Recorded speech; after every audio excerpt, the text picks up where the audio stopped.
Welcome to the Gilded Age and Progressive Era, a podcast about the United States and the world in the late 19th and early 20th centuries.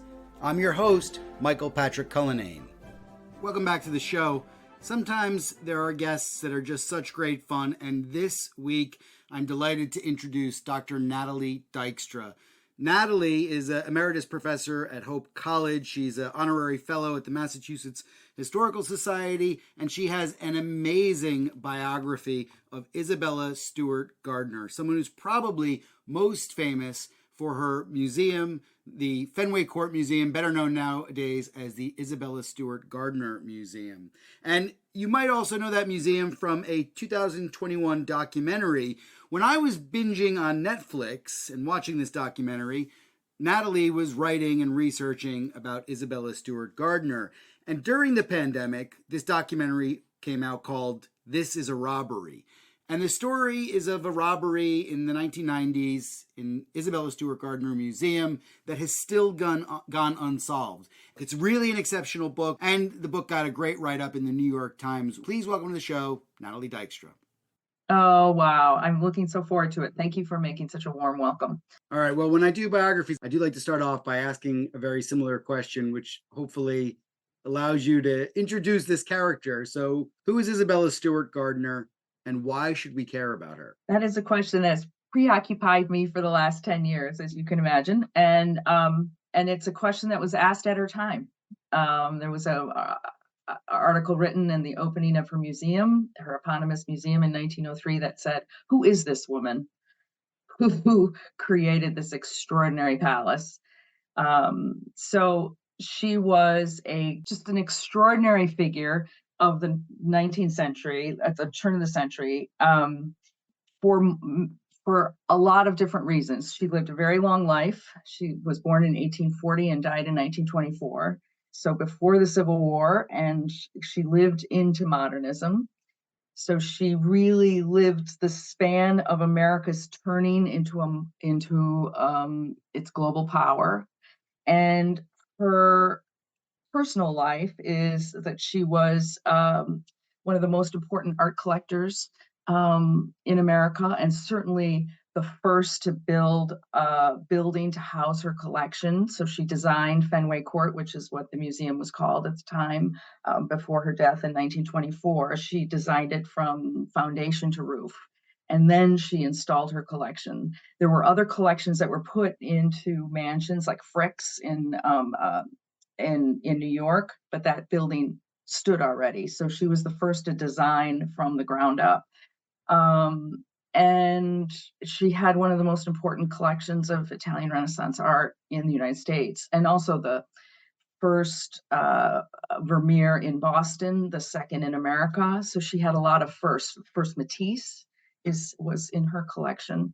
And so she was a very important cultural leader of the time. So it was not only the art that she collected for her museum, but it was also all the concerts that she hosted, all the artists and musicians that she was a patron of. Her friends were Henry James and John Singer Sargent and Anders Zorn and Whistler. And it's a big cast of characters. So she had this very big American life. There's a wonderful photograph of her talking practically on her tiptoes with Teddy Roosevelt at a graduation at Groton in I think it's 1913. And they are so animated talking to each other. They had so much to say to each other. And I had that image in front of me as I was writing, because they have a similar sort of optimism or intensity, drive. She filled a room like TR did. She could fill a room. So she had a long life and a big personality. And yet, in some ways, her great accomplishment, this extraordinary museum, ended up overshadowing her life story. And then the theft in 1990, which is probably how the Gardner Museum is most known in the world, which is a theft that's still unsolved. Um, the theft of 13 pieces of art, paintings, and other works of art, that overshadowed the museum for a while. So there was these two shadowings of her story. So I felt like there was an opportunity to um, see how close I could get to her story and tell a cradle to grave account. And I had a hunch that I would find things. I had a hunch that there was more to discover. Um, and I did. I did discover some wonderful sources in other repositories, but also at the museum. Yeah, you certainly did. You did discover some great things. I mean, I want to kind of go blow by blow through her life because you've got the book divided. Yes, I would love that. Yeah, no, the book is well divided too because you see these fault lines and these cleavages in her life where there's major turning points. And I love that you mentioned that photo with TR because I think you're right. If we have a candidate who like best exemplifies or symbolizes or embodies the Gilded Age and Progressive Era, Gardner is one of them for sure. I think. Yes. And yet it's interesting that she somehow gets off to the side in other people's accounts. So she's often referred to in many, many other biographies, but she doesn't ever really quite. I wanted to put her right at the center of a big book. The museum has wonderful accounts of their founder, and readers should turn to the museum's accounts for sure, because they have a different angle to her than I took. But those books are smaller and they're more about the paintings, right? And they're more about the collection, which makes sense. So it's yeah, I wanted her to really take center stage. Well, she's got her place here, obviously, and take us to New York because her story doesn't begin in Boston, although that's where she's most famous. That's her husband's family, of course, and we'll get to him in a moment. But tell us about her upbringing in New York. She was born in 1840 on 10 University Place, right near Washington Square Park. And she went to school around the corner in a building that was later bought by Gertrude Whitney, and is still, I think, an art school there on Clinton Place. And then she went to Grace Church, um, which was within walking distance, the Episcopal Church, and that was the most important church and most fashionable church in New York at the time. It had the highest steeple that you could see from the harbor, and her father was one of the founding members, and that was really an early discovery in my research that there was this connection to Grace Church, and so I went there. And there's this extraordinary stained glass window that her parents put up in memory of her three siblings who were younger than her and who had all died by 1881. So her parents were still living, and they erected this beautiful stained glass window called the Stewart family window, actually, and in memory of her siblings. And I went to a service there, and the music just filled this nave. I was so struck by the connection of that Stewart family window with the stained glass windows at the museum. And there are several. And I thought there's a through line there that her parents had responded to this catastrophic loss of their children, three of their four children, by erecting this memorial window. And I felt like that connection hadn't been made before. So that really kind of helped me open up it made it, I knew I wanted to have New York be a real felt presence, and what it was to be growing up on Broadway. And as that was so full of shops and people and fashion, and I used a lot of Henry James's description in his memoir of growing up in New York. The families were nearby each other, but I never found a record that they knew each other directly. And of course, she and Henry James were later friends, but she really identified as a New York girl. I have a scene of her a little bit later going to see a painting by Church, an enormous painting that one of the shops on Broadway had on display. and that was enormous fun to sort of imagine her in that early time in New York City. And then she went to, and her father, I just want to say a couple things about her father, David Stewart. There's not a lot of material or representation of Stewart in the museum, but I didn't believe that meant that they didn't have a close affinity. They looked almost identical. I have a portrait of both of them that where you can really see the resemblance. And he would give her these beautiful, beautiful, extraordinary books for gifts. And they were often about Shakespeare's women or important women in history. And I always felt like he was communicating to her that she was special and that she too could be an important woman in history. I love those little moments where you're in the archive and you're looking at these dedications in books, like to Isabella from, and the inscriptions are very modest. It's not like they say a lot, but they tell what gifts he's giving her seemed important to me. So, or telling. So I think he traded in Irish and Scottish linen mostly, and I felt like his trade in fabrics and textiles and linen was a connection to her fascination with textiles as well later in her life, that she was very attracted to fashion and the way she put textiles on the walls in the museum in such a subtle and extraordinary way. I felt that there was a link there with her father. So that's kind of her New York time. I will say this: she would retreat to New York on occasion. She would kind of escape back to New York. Sometimes Boston was so much smaller; it just felt more um, closed. New York seems even small for her sometimes too. When she's an international woman as well, and she looks to women that were powerful, like her Scottish lineage. She traces Yes. back and then obviously to the Mary Queen of Scots. She was hoping for a connection there, but maybe Yes. maybe Yes. didn't find it.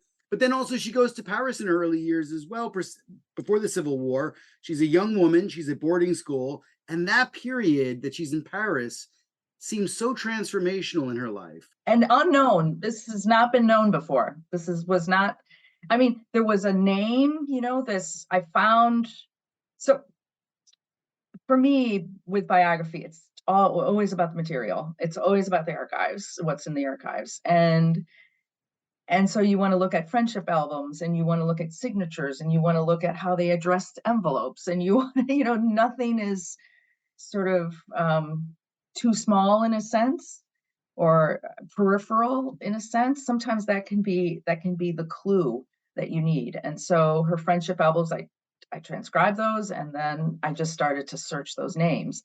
And there was an entry that said Julia Gardner, Boston. Well, we know that's Jack Gardner's sister. And we did know that she had, when she went to this Paris school, when she was 15, her parents took her and she met Julia Gardner. So we knew that connection. But then the next name was Helen Waterston, also of Boston. And I thought, who's Helen Waterston? And thanks to Archive Grid, the wonderful search engine that we have now, up popped the Massachusetts Historical Society. And Helen Waterston's papers were there. And she had 6 daily diaries that she kept for her education in Paris. And in the second diary, I turned a page and it said, there were 2 girls from, how did it say this? Helen, she said, Julie and I met Isabella Stewart, a New York girl. I thought, holy cow, there she is, a teenager. And that is thrilling. That's a thrilling moment. She met so many other people in Paris as well. I mean, and she met so many other people in Paris. And so she and Helen was such a good describer of the scene, right? So I knew what her teachers were like. I knew what she was learning. I knew what church they went to. I knew how they studied, how strict the school was. And it was very clear to me from the description of the education, first of all, how smart she was, how much fun she was. There was this great word that Helen used, that she had a talent for jollification. And the Times picked up on that in the review. I love that. But yeah, you know, so there's a way in which you think who she is as a teenager kind of rhymes with who she becomes. You can see the connection, and that was really that's always a nice moment for a biographer.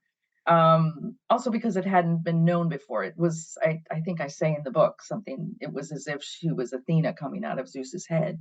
She came, and instead she came from somewhere, and I really wanted to know where that was. So Grace Church became really important in all their records, and then also this record by Helen Waterston. So it was fun to track down.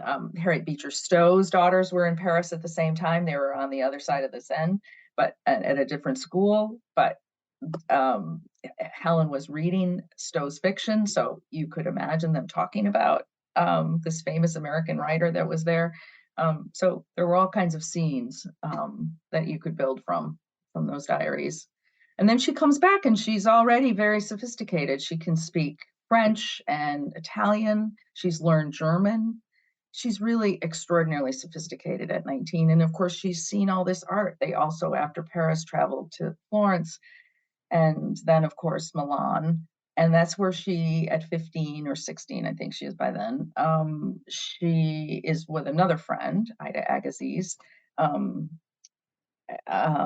And she says to Ida, after they have seen the collection at Pol di Pizzoli, which is now a museum, but at the time was a house museum, a private house museum. And she said, if ever I have money of my own, I want to build a palace and fill it with beautiful things. And that was, so when I traveled, I had a chance to travel before the pandemic, thank goodness. And I went to the Pol di Pizzoli and imagined her as a teenager having this dream. And then what is that like to be able to fulfill that dream? I found that very powerful. I mean, to have the record of her saying it and then to know what's coming. A big part of that puzzle surely is her, if we're talking about places, Boston, her move to Boston, but her husband as well, because the Gardners, they're a big deal in Boston. They're a big deal in Boston, right? And they meet in Paris, though. It's very clear that they have lots of time together in Paris, not together as a couple, but together in a group, in a family group, and that their parents knew each other so well. They would stay, their mothers. So Mrs. Stewart and Mrs. Gardner stayed in a hotel while those girls were in school. And so they were all they knew each other very, very well. And Boston rivaled New York for finance, like in terms of like State Street was on par with the likes of, well, J.P. Morgan wasn't even around back then. No. The finance world and the merchant class kind of they were in Boston. And yes, that's right. You have that exactly right. That's where the financials, exactly right. The Gardners were a powerful financial family for sure. And they also they were so smart about real estate. Jack Gardner's father. Let me back up a minute so that I could get how they met a minute.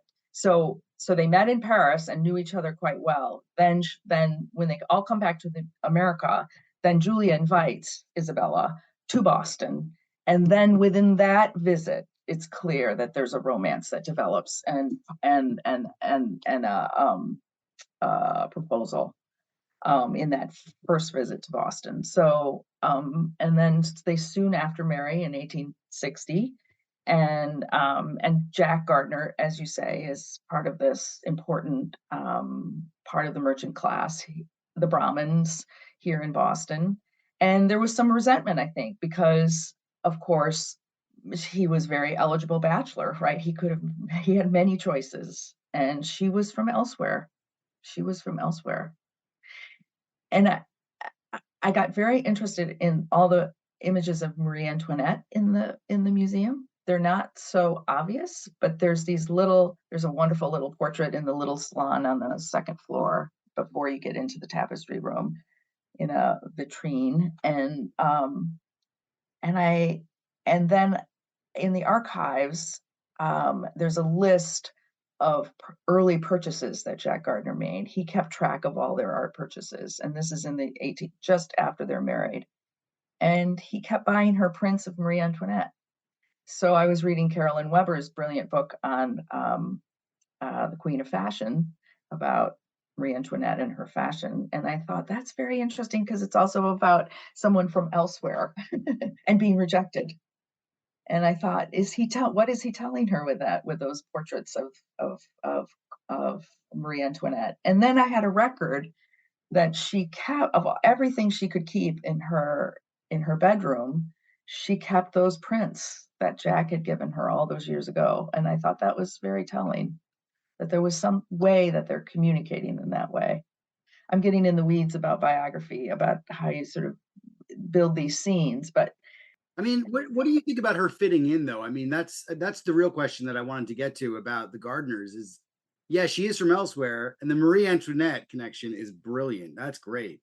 But what's your reading on, like, brass tacks? Does she fit in Boston? no, not initially. It's clear. It's partly that she was from outside. I think it was also because she just didn't obey those Brahmin rules. And those Brahmin rules were hieroglyphic, as Edith Wharton said about New York society. It was a nod here, a smile there, a closed door there. These minor gestures meant enormous amounts, right? They signaled so much about status and where you belonged. And whether she was not able to read those signals, whether there was jealousy that she had married into the Gardner family, whether she talked too much at a dinner, or it's just hard to exactly know, but it is the case that she was not invited to what was called sewing circles in the sort of these women's networks in Boston. And once you were in a sewing circle, and people did more than sewing, they you know they did social causes, but it was kind of your identity, your social identity. And once you got excluded from that, you just couldn't enter in. I mean, Boston was this, I just want to say this about Boston. It's tight, this incredible tight social weave, more so than New York, more so than you could enter into society. I mean, it was hard, it was difficult, but Boston, even if you married in, you still are an outsider. In the 1840s, a lot of these families are descended from the revolutionary generation, right? And so they have this sense of incredible citizenship, or like, we built this country, and we need to build these institutions, and that's a strength, right? We still have so many of those wonderful institutions here that they built in that generation, but it also had this patrol the borders of who could belong and who didn't belong, and she was just on the outside of that. And so that was very painful. And Jack, I think, was reassuring her. I think that family was so much fun to write about, because there was so much to discover. There's all these unpublished papers at the Mass Historical Society, and the way these brothers talk to each other was very, very interesting. So, how do I want to say this? I think over a long period of time, people started to accept her invitations because they didn't want to miss out, right? As she sort of rose in society, people started to accept her more and more. But there was always, I think they always did kind of hold her at a distance, at some remove. The other big thing that happens, though, that makes this early part of her life rocky is loss and death. So she has two miscarriages, which are heartbreaking, but nothing like the death of her only child. That seems to change her completely. And to boot, all of this is happening as the Civil War is going on, and the nation is itself convulsing through this identity crisis. Yes. So how do we, like, I don't know, how did you come to write that? Extraordinary. That's in chapter 4. It's titled Remaining Dear Ones. It was a line that Jack Gardner wrote to his brother after his brother lost 2 of his children in a cholera outbreak in France. And, and it all happens in a very tight, in 1 year, that this Gardner family loses how many children? 3 children and a sister-in-law, all within a couple months, all within within a year. And then these letters that are, because they're apart from each other, that are moving across the Atlantic, are so moving, and they're in their 20s. They're so young, and they're talking about ultimate things, about how do we, how do you think of this level of loss, or this scale of this loss, and not have your life ruined? How do you move forward from it? So let me just tell the story a little bit. They were married in 1860, and 6 months later, she had a stillborn little boy who was later reburied with Jackie. Then Jackie's born, and just before he turns 2, a month before the Civil War ends, he dies of flu or pneumonia, or there's multiple different records of what it was, pleurisy, or I had a research student track the flu season that year, just to see how many children died in Boston. So she loses little Jackie, and he was such a cute little kid, and he was already speaking in sentences at 18 months. He was so smart. And then she's pregnant. Her doctor says, you must not get pregnant again. It's too risky. And she does. And then she loses that pregnancy in a miscarriage at the end of that year. And so, and then she's really warned, you will not live. If she almost died with that miscarriage. And so now she's 26, and she's on Beacon Street, which is the kind of main of the Back Bay here in Boston. And there's all these little kids running up and down the street. And now what do? I really felt for her, because so much of being a woman in that era was being a mother.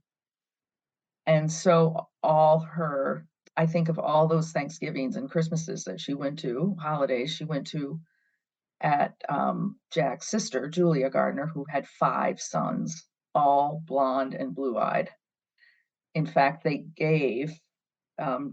Isabella gave Jackie's cradle to Julia and her husband on the birth of their 3rd boy, I think. And I think, did she stand in that doorway and see that little boy, that Julia's little boy in Jackie's cradle? I mean, I just wanted to, you have to let yourself imagine that. I would write a lot in my writing journals about some of these scenes, just not that I would want to put them directly into the book, but just so that I could kind of have them there as temperature, like kind of the temperature of the story.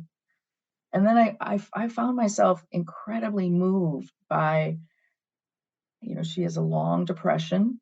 Probably it was called multiple things. They wouldn't have said a depression, neurasthenia, hysteria, all these different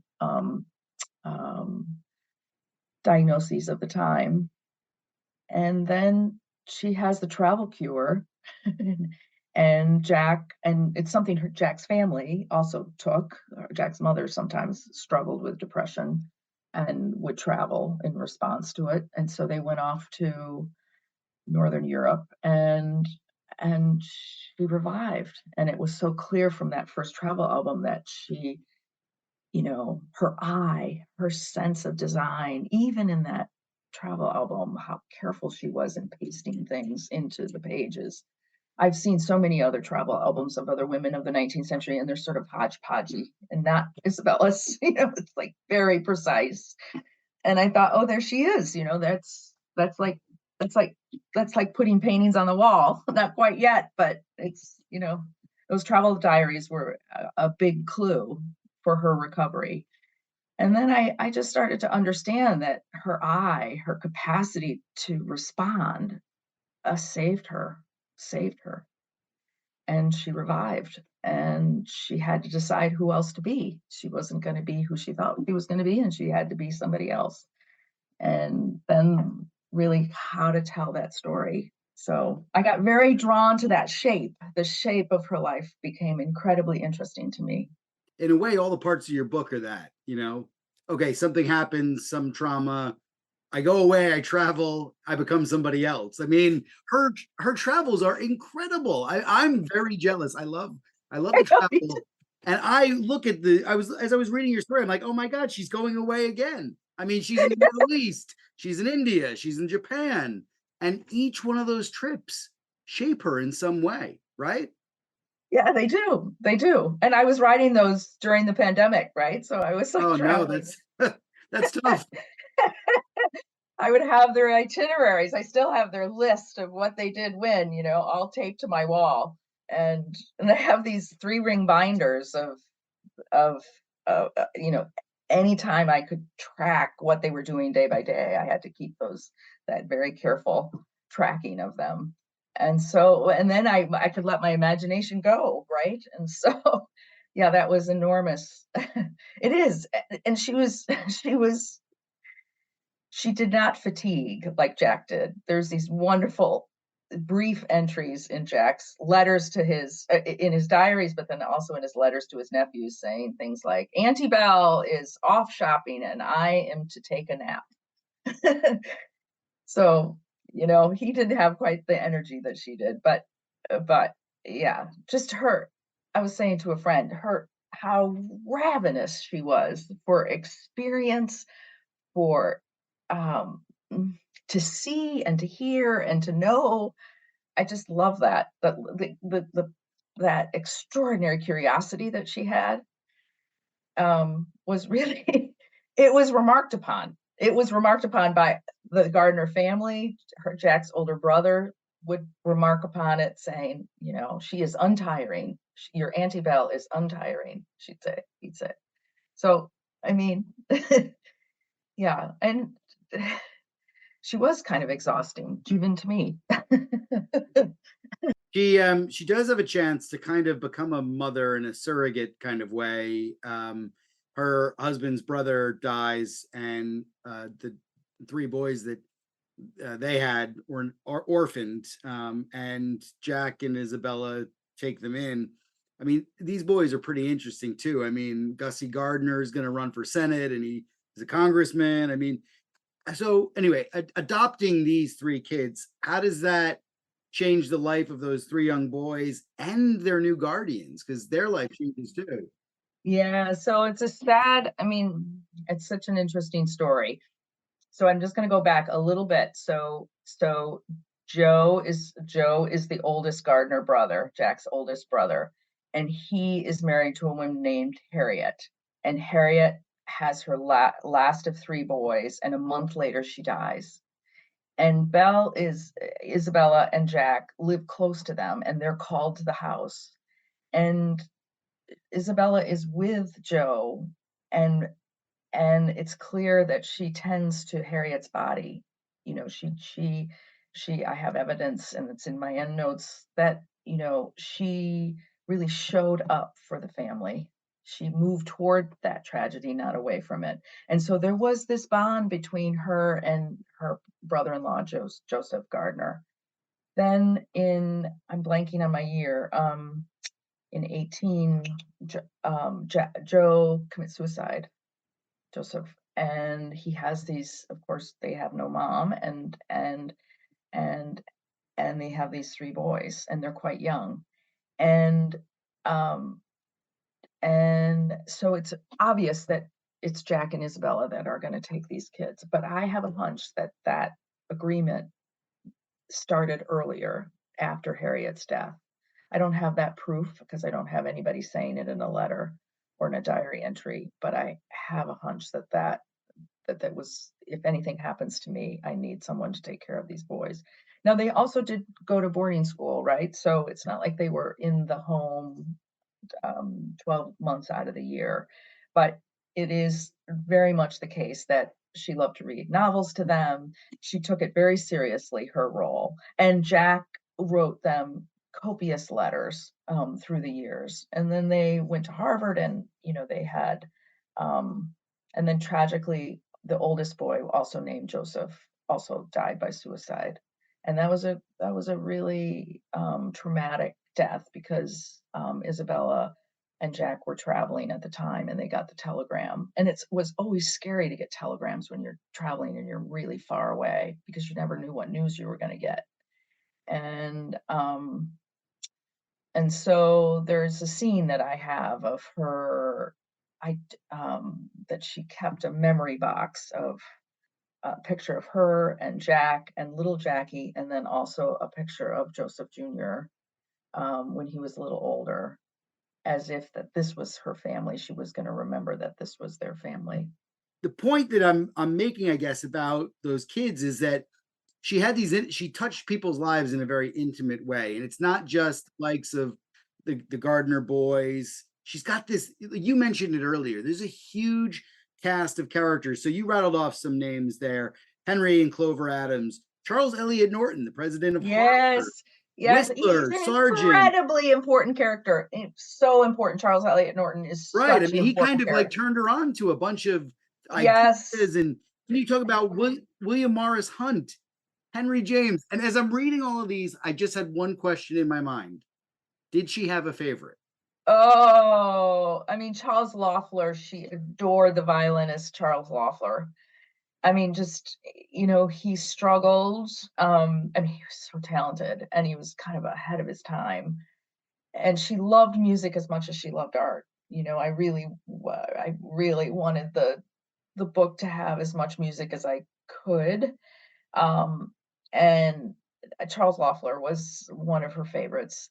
And also I think John Singer Sargent was such a how do I want to say? I'm very moved by the end of their friendship. Like they were friends to the very end of their lives, and they died just a year apart. I think he died just 1 year later, and of course there was a way he understood her character so profoundly, both in the iconic 1888 portrait that he has, and then this amazing watercolor sketch that he makes in 1922.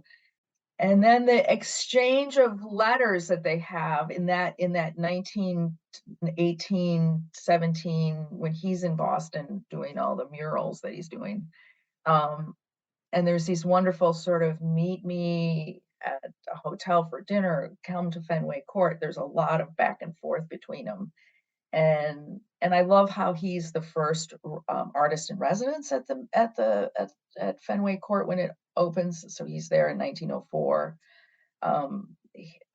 Yeah, I really enjoy. I always loved when it was a Sargent day and I could write about him. Because can I say one other thing about Sargent? He is so generous. He's such a generous man. There's a kindness in him that I really loved thinking about and seeing. Um, Henry James has a very Henry Jamesian ambivalence. He's fascinated by a Gardner, and he's just like, oh my God, here she comes. He has these funny letters where he sort of says things and then backs up and says things. So I love that, writing about James, and he's such a reliable reporter, right? So I love, some days when you get sort of inspiration where do you go for inspiration, you just turn to Henry James letters and there you have it. He's just I love his letters. And then I love her relationship with Henry Adams, because of course I wrote about Henry Adams in my first book with Clover Adams, and it was Adams who thought she was fabulous. I mean, just really admired her so much. And I didn't expect that from Henry Adams. I thought he would be a little more removed. And instead, he really understands what she's trying to accomplish with Fenway Court. And he admires that she does it in Boston, because he, of course, has fled from Boston. And it's cold roast Boston, as he would call it. And its critical nature. He fled to Washington, in the 1870s or 1880s with Clover. So 1870s.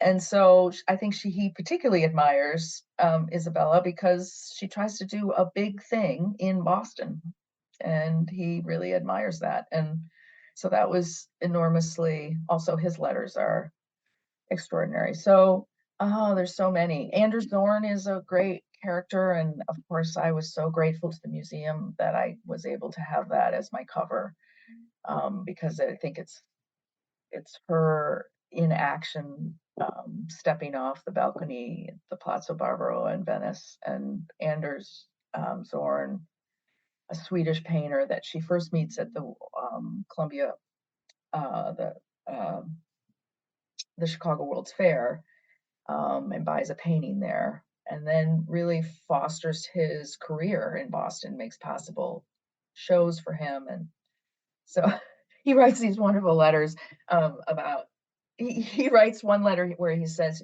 to her, "Your letters make me love life." And then you think, oh, I would love to find those letters, but I wasn't able to find her letters to Zorn. Like, what was it about her letters that made him say that? So, and the list is long. The list is long. And when you have that many characters, you have to kind of cast your book. You have to kind of decide which ones come to the front of the stage, and why. Um, and that was hugely challenging because the list was so long. 100,000 correspondents. There's 1,000 names in the correspondence list at the museum. Incredible. I mean, the museum itself seems to be the thing that is really her, what people, the sort of entryway into her life Yes, in a lot of yes, regards. And I guess, although Fenway Court or the Isabella Gardner Museum now, uh, although it's really known in its day for Renaissance art, there is other stuff there. I mean, you mentioned the Matisse and other modern artists. I mean, you also mentioned in the book that she attended the Armory show, and she, yes, yes. She was an honorary, part of the. She was listed on the program for the Armory show. They reached out to her. well, what is her thoughts about the changing nature of art, modern art, abstract art? What are her thoughts? Oh, I would, um, I know she was interested. That's what I know. She was unafraid of the future. So sometimes the museum, because it's about the past, she was not nostalgic about the past. That's not it's not a place of nostalgia. It's a place of memory. It's a palace of memory, but it's not nostalgic. She was absolutely forward looking. So she was fascinated by Matthew Stewart Pritchard's letters from Paris. And Matthew Stewart Pritchard had been for a time a curator at the MFA, and they had become friends. And he had actually stayed at Fenway Court, in the McKnight Room, which is now the McKnight Room, but was a small little apartment room. And so they knew each other very well. And then there was some conflict with the MFA, and he went to Paris, and he would write to her about being in Matisse's studio outside of Paris as he's doing those great La Danse, those big blue and red paintings. Oh, I just loved, and it was like firsthand reports, and then I don't have her letters to him back, but Pritchard would often quote her back to her in the correspondence. So then I could get little snippets of her responses to, you say to me, tell me all I know, tell me all I, yeah, tell you all I know. Um, and so she loved hearing of what was happening. I do know she went to galleries when she was in 1906. She was in Paris with with Adams at the same time. Henry Adams was there at the same time, and they would motor around Paris in his white Mercedes to look at old cathedral glass. and and there's great sort of letters. Both of them have letters about that tour. And but she also would go to contemporary galleries to see what was current. Um, but I don't have a specific letter about that. I know that her Monet portrait of Monet's, of his mother, is, if you put a picture of there's one picture of Gardner's mother, and you put that Monet, they're the same generation and they look so similar. I love that resemblance. And then she has a beautiful Degas, and of course this Matisse. Um, that was given to her. But it still counts as the first Matisse in an American collection. So it's not that she was uninterested in what's happening. And also the first floors of the museum are filled with her contemporaries. So more John Singer Sargents, and the McKnight room is named after Dodge McKnight, who studied with Van Gogh, is an extraordinary watercolorist, and a wonderful work by Paul Manship of that I have at the end of the book, a wonderful statue in the McKnight room. So it's just that I think that I think a lot of Boston collectors were collecting Claude Monet at the time, and I think she just didn't want to. That's already here in the city, right? She wanted some distinction between other collections and her collection. So I think some of that was at play. So yeah, she was not afraid of the future.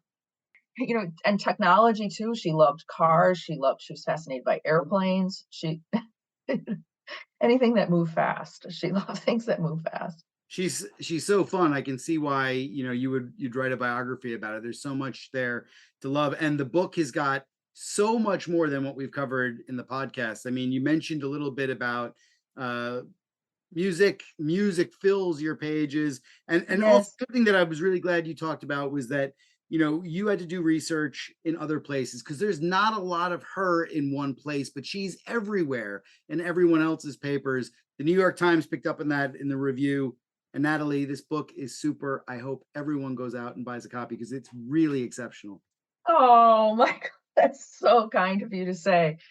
And what a wonderful conversation that we had together. Thank you so much for having me. Well, that's all we have time for. Thanks for listening. You can follow the Gilded Age and Progressive Era on Twitter or on my website, michaelpatrickcullinane.com. Please consider subscribing or reviewing the podcast wherever you listen because it really makes a big difference and helps direct others to the show. I hope you'll join me again for the next episode.